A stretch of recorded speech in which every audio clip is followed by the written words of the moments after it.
I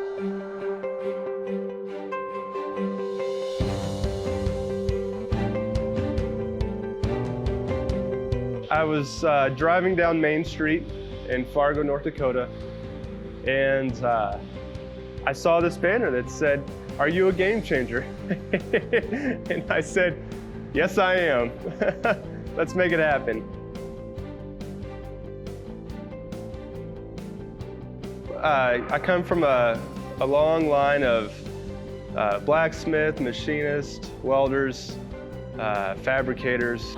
Served 4 years in the Marine Corps and went back home, started working for my father in real estate.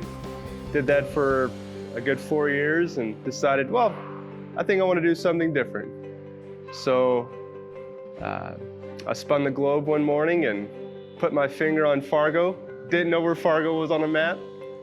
I had already told myself that I wanted to go into this profession long ago, and the opportunity just came about. So I applied, and hours later I was coming in for a weld interview.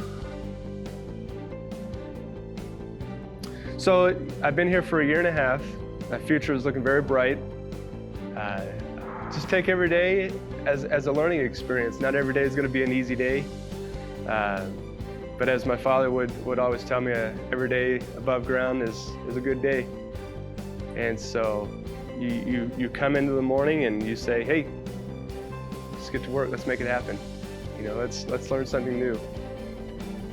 I want to learn as much as I can with the opportunities that are out there. I take a great sense of pride in making a good product for the future. I've honed down on my skills in welding and fabricating and bridge building. Now I want to expand my knowledge and go over to a different department and make myself more of a valuable asset to True North Steel. And so for the next few years, that's where I see myself.